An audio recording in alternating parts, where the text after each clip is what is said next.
जे आमरण मुलं बसलेले आहेत आणि ग्रामस्थ आज ज्यांनी सगळ्या म्हणजे पूर्ण गावावर पहिला आता आंदोलन आहे आपल्या तालुक्यामध्ये म्हणावं लागेल की सगळ्या गावांनी याला समर्थन देऊन या कोणाकडे पण स्वयंपाक केलेला नाही. हे पण बंदाचं फक्त मुलांसाठी म्हणजे स्कूल बंद आंदोलन इथे केलेलं आहे. त्या आंदोलनाच्या माध्यमातून माझी एक नैतिक जबाबदारी बनते की जर मी या क्षेत्राचं नेतृत्व करत असेल तर हे सगळे माझे लोक कुठे कुठे पैसे त्यांची त्यांची प्रकृती हळूहळू खालावत आहे. त्यांना न म्हणजे असं मला न बघवत आहे म्हणून मी तिथे तुम्हाला हमीपत्र देत आहे की ह्या सगळ्या सर्व ग्रामस्थांना अशी हमी देते की 6 महिन्याच्या आत या रस्त्याचे बांधकाम मंजूर करण्यास शासन प्रशासनाला बाध्य करण्याचा प्रामाणिकपणे प्रयत्न करण्यात येणार आहे. याची तांत्रिक अडचणी संदर्भात सविस्तर असा पाठपुरावा पण आपण करू.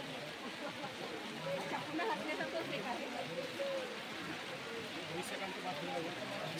आणि हा जर रस्ता मंजूर झाला नाही तर मी स्वतः आपल्या सगळ्याच्या सहमतीने पूर्ण आंदोलन करू. उपोषणकर्ते पाटील युवा ग्रामाचं आमरण उपोषण